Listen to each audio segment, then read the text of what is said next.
Hello and welcome viewers.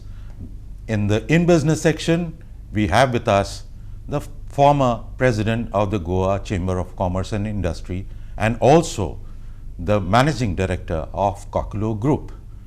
Mr. Manoj Kakulo, thank you very much for joining us. Most welcome in this program, sir.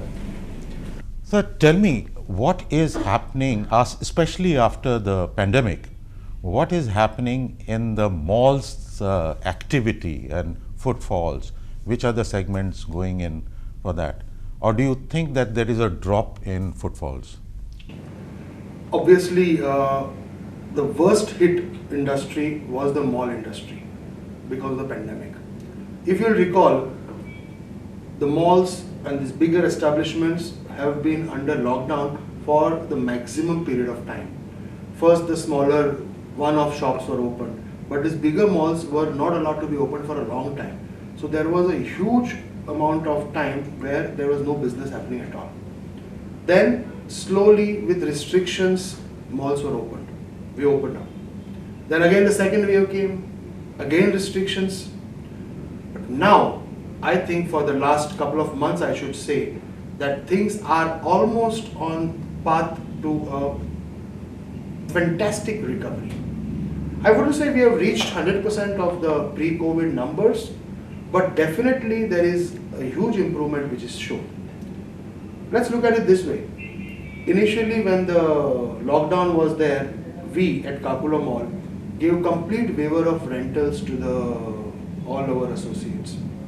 Then footfalls were coming in, 25%, 30%. We were gauging the footfalls. Accordingly, we used to charge the associates. Like we started with charging only 25% of the rent. Then slowly after a couple of months, we increased it to 50%. Now I should say from the month of October or November, we have started charging the full rent. And I don't think any of the associate has any issue because now business is more or less back on track. We keep a track with the walk-ins that come in. So definitely we are on a positive note of recovery and I'm confident, God forbid something else happens, we should be back to normalcy and beyond very, very soon. One more thing I would like to make a mention here. For last couple of months, we are seeing something called vengeance shopping. It's a word which is coined by me. Because I've been keeping track of some of the sectors, what is happening. Probably there are certain people who have not spent money, have been at home for a lot of time. So they've just coming and shopping. Just because they just want to shop, because they've not shopped anywhere, they've not traveled anywhere. So vengeance shopping is definitely happening, which I think is a positive sign for the retail sector. And it's a good thing that people have started going out. So which are the segments you see, whether it is garment segment, whether it is food stalls, whether it is retail, or whether it is crockery or bookshops? I think across all these sectors, we are seeing increased sales, especially garments, footwear, accessories, women's accessories, jewelry, everywhere. First. Second, there is a growth seen in the white goods, TVs, refrigerators, washing machines and all these things in the industry. Restaurants, eating out has been slow initially because people were a little cautious, didn't want to get out into eating and all. But now, I think last couple of months, everybody has started going out, which is a positive sign. There are functions which are happening, events which are happening, celebrations like birthdays, parties which are happening. Yes, not to the extent it used to happen earlier, but I can see that there is a traction happening all across. You name the industry and it is happening. In the garment industry, I would like to make a mention of, because I am particularly involved in the retail of garments, is we are seeing about 25-30% growth monthly in the last quarter. That means people are coming out and spending money on garments. Because people did not buy for last 1.5 years, what was the use? I was staying at home. Only garments which were being sold were undergarments. Genuinely. Whereas no party wear, no shirts, trousers were getting sold. What was getting sold were undergarment, track pants, then night suits, these kind of things, bed linen. But now we are seeing all this party wear and everything is getting sold. That is thanks to people started going out.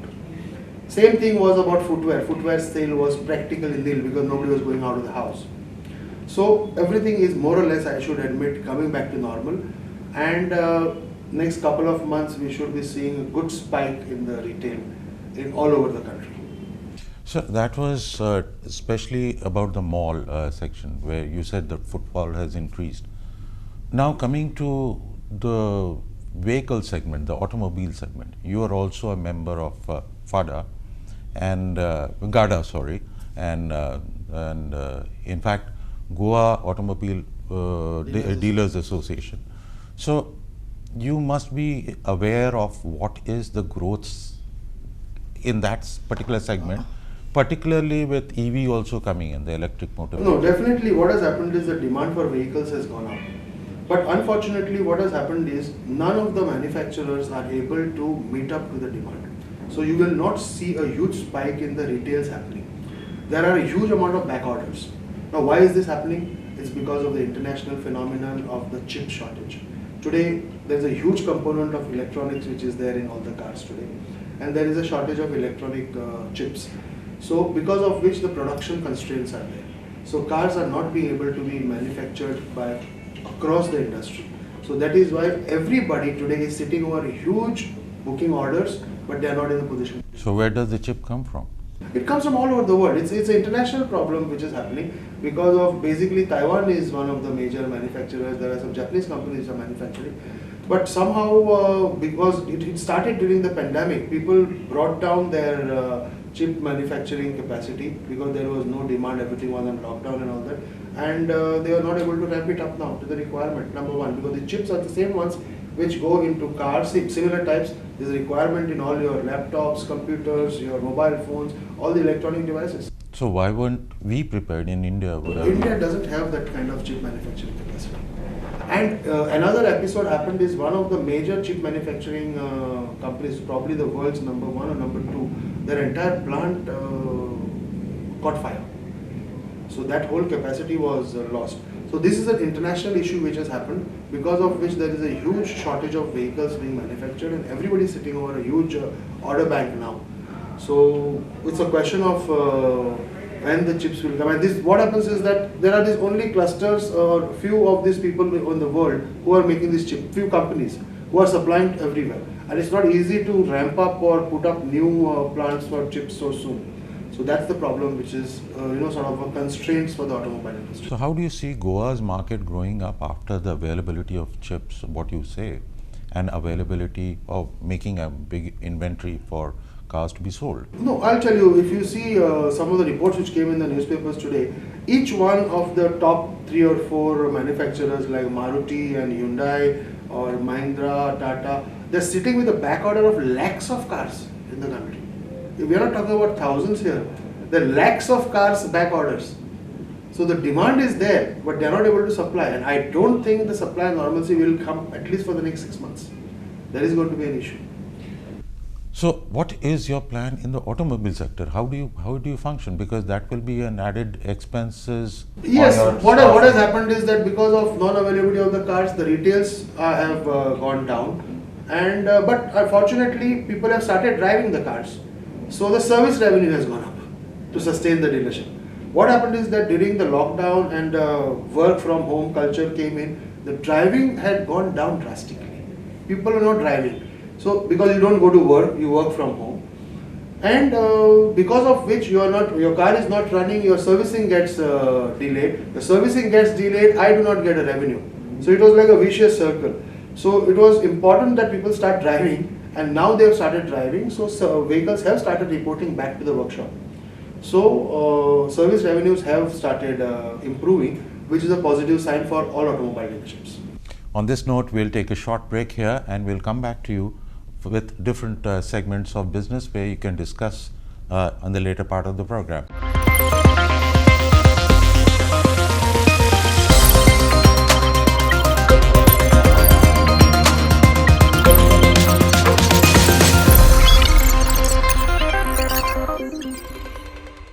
Welcome viewers to In Business yet again. Thank you for staying with us. I'm your host Vikant Sahai and we are talking to Mr. Manoj Kakulo. In earlier segment we did talk about the functioning of malls and also the automobile industry. In this segment, we are going to talk about real estate. Real estate is one thing which Goa is quite closely related to. How do you see it? Because I am told that the higher segment, the niche segment, is there are no inventories. People are wanting for it, but the lower and middle class segment, there are no buyers. I think, Vikant, what has happened is that the so-called lockdowns, change of work culture, work from home, not reporting to office, and the invent of the internet age has helped real estate in Goa to a great extent, especially the high end. People staying in metros, Bombay, Delhi, everywhere, they were working from home. When the lockdown came, they were on their posh 20th floor, 30th floor apartment. They could not even come down. They have been stuck in these apartments at that level. You have all the money in the world. You have the best of the view. But for how many days or how many weeks can you stay on your 20th floor? You need to see a ground, you need to see greenery, you need to walk around, which was not possible. Which has made them realize that I might have the big crores in my bank, but if I'm going to be stuck somewhere in the mid-air for months together, that's not the life people will want to live. That has changed the mindset of the people, and Goa has become an investment hub for these people who have that extra money to have their second home, third home kind of a thing. So the price of real estate and the demand has gone up tremendously, especially in the rural parts of Goa. You take in North Goa, not Kandolim or Kalangut, you go to Asagaon, Parra, all those kind of places which are no longer so villages, but this hinterland which has the little bit of a greenery, small houses, developments which have come up over here, whether they are new developments of row villas or bungalows built by builders or even old Portuguese houses. All these people are coming and acquiring them because they want to use this as a second home. And now everybody is working from home, especially in the IT sector where the money is there and a lot of other sectors. So it makes it very convenient for them, so they can drive around, they can walk around, not stuck somewhere in the mid-air, multiple floor building. This is the reason why the real estate prices in Goa have gone up and the demand has gone up. There is absolutely no inventory. Not only for buying real estate, even the rentals. You will not believe people are paying phenomenal rentals. If they cannot buy, they are paying phenomenal rentals just to stay here for 2 months or 3 months at a stretch so that they can enjoy all these things. This is as far as the high end is concerned. In the same breath, I will tell you, coming to the lower income or the middle end, the demand is not as much.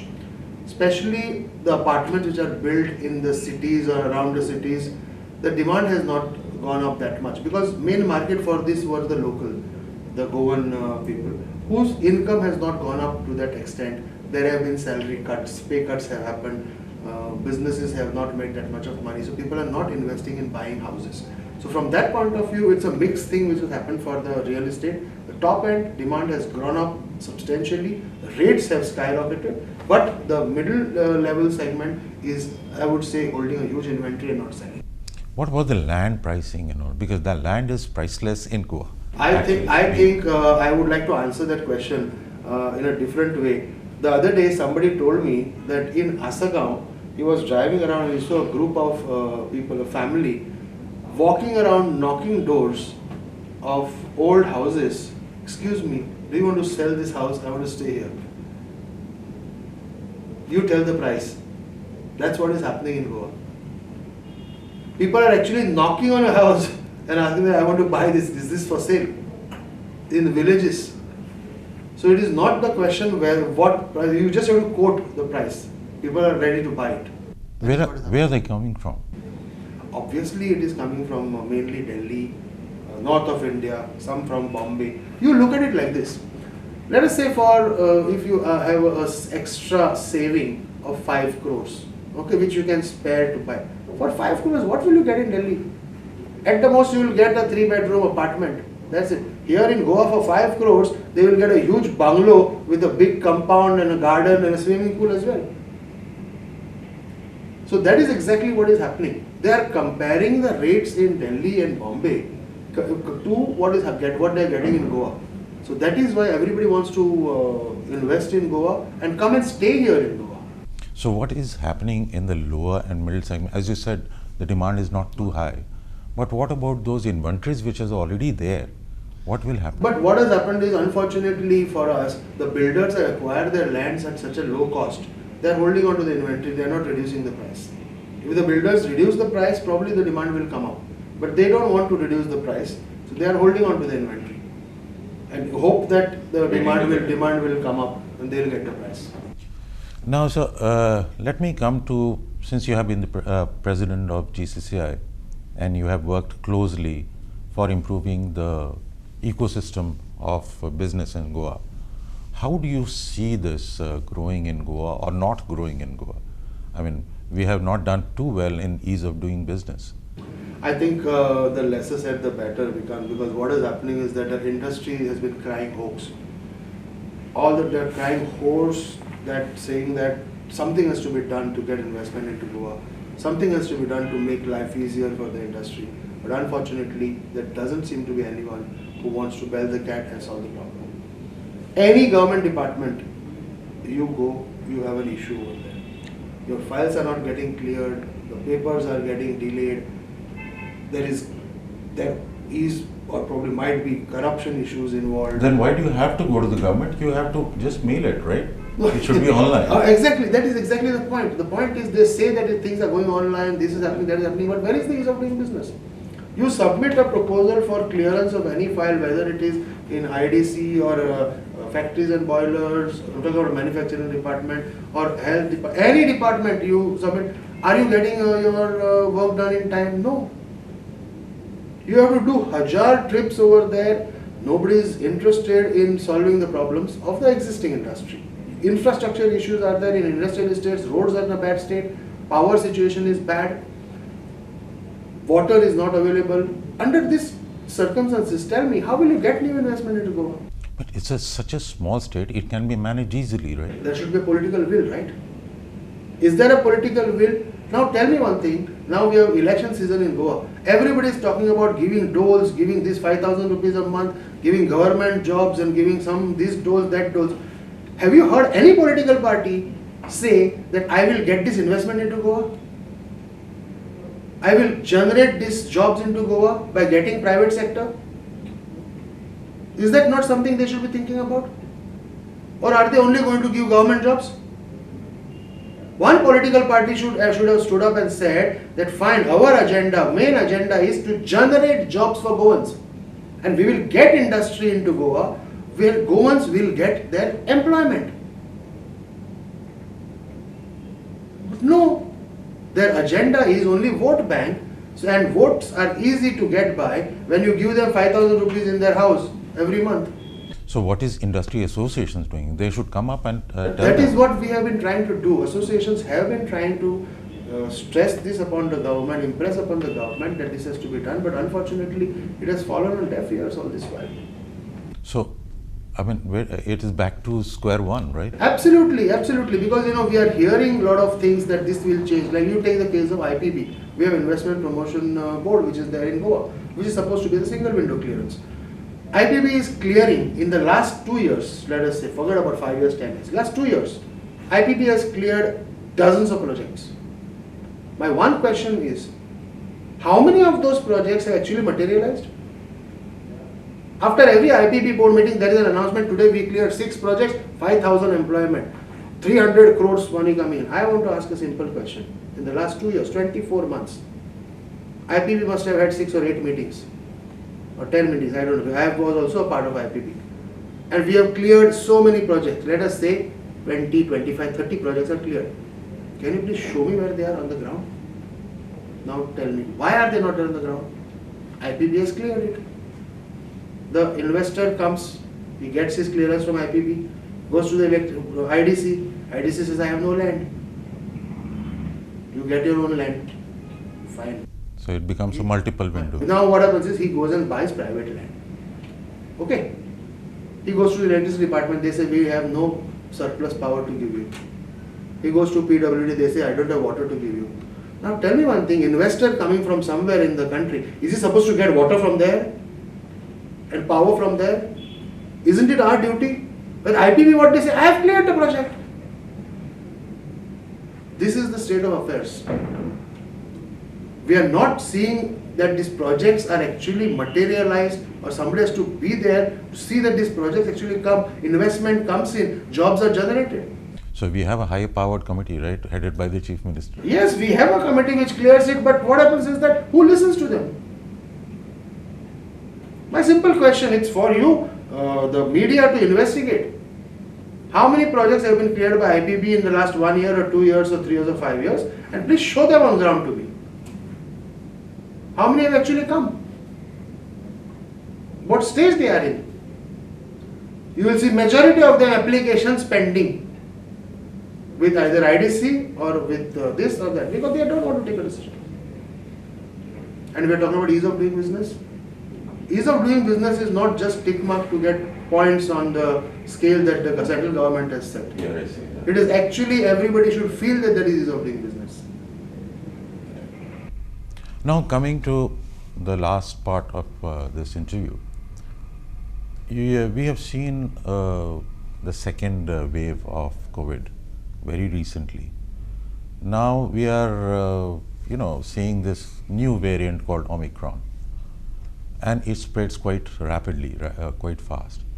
How do you see the entire scenario of business being affected in case it spreads out? And with the tourism season, political election season, where crowds are there. See, what has happened is that it's a question of how serious you take the things. Unfortunately, or fortunately, I should say, some state governments have already put restrictions in place and clampdowns. If this kind of restrictions are put in Goa, I think it's going to be a disaster.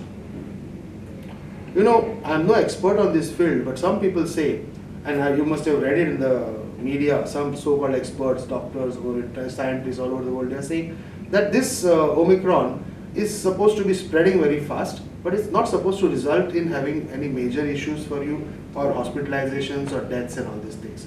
So it will be just like a common flu. Of course, please don't take me, I have no authority to say this. I'm only quoting what I have read in various sections of the media. Now what I'm saying, if this is the case, shouldn't it be allowed, the economy allowed to function the way it is? It's going to spread in any case. If you put clampdowns again, like for example, say in Goa today, we are only surviving on tourism. Because the places like Delhi, Bombay, Bangalore, everything is closed down, people have decided not to go out for a holiday. Restaurants are working, the bars are working, casinos are working, hotels are full, everything is good. I would say you put restrictions when it comes to COVID protocols. Ensure COVID protocols in place, but business should go on. Because if restrictions are put, like what is done, like night curfew. Night curfew is what? 9 o'clock you will stop everything. That means restaurants will close. Nobody goes for dinner at 6 o'clock. So I think it has to be a and the virus travels in night. Exactly. Virus travels throughout the day, 24 hours. Yeah. And in any case, if it has to spread, it will spread. I would say that, would suggest or request the government that you put a mechanism in place to ensure COVID protocols. Ensure COVID protocols are followed, but allow the industry to function. Because putting restrictions, there is no end to it. Today you will stop, put night curfew. Tomorrow you will say these things have just started opening up. Now take the case in Delhi. They have stopped theatres again. Theatres were as it is functioning at 50%. Some movies were getting released. The movie industry also has suffered drastically for 2 years. So what happens is that it's one-upmanship. Central government is not doing it, I am doing it. You know, that kind of thing. Basically, what are you doing to the industry? What are you doing to the economy? Yes, we have to be concerned about our health, no doubt about it. But in any case, it's going to spread. So let's put the protocols in place. But the government, over the years, they may have, used this opportunity to boost up their health sector. Especially number of beds have increased, oxygen cylinders have been brought in because of the learning from the past. So maybe they are thinking that way. Is it correct? No, but what they say is they have got enough health infrastructure put in place now, I guess, all over the country. And in any case, the results have shown that this variant, Omicron, might not require that much of hospitalization at all. People are not having any major issues. That's what. Again, please, I'm no authority on this. But when under this scenario, I think it might be worthwhile to exercise caution before you actually put clampdowns in place, because that is going to hurt the economy bad. How is going to hurt the economy? What is the immediate impact you'll see What in will- case there is lockdown or will- curfews? What will happen becomes is that, see, people have just come back to normalcy. There were pay cuts which employees had taken. There was manufacturing which had reduced. Now they are going back to normal. Retail sector had suffered badly.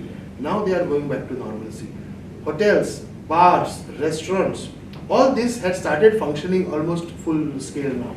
They are all the people whom they had laid off, people had left and all, people are getting the jobs back. Now again, if it happens now for the third time, you think people with the confidence?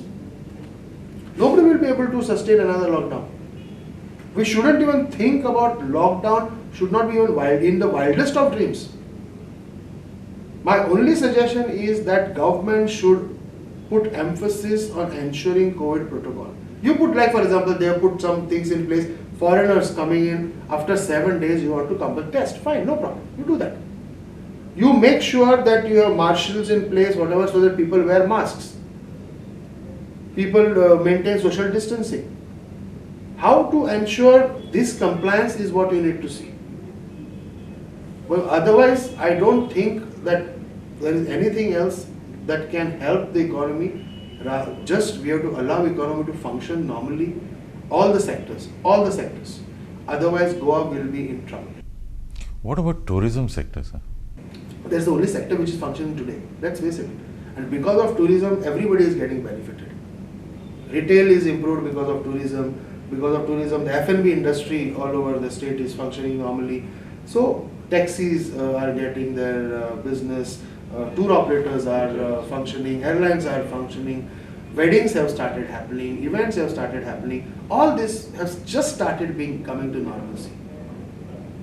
So I don't think there should be any restrictions put in place. Just ensuring COVID protocols are being followed. On this note, we have to end this program. Thank you, viewers, for staying with us. I hope you liked the program. I'm your host, Vikant Sahai, signing off.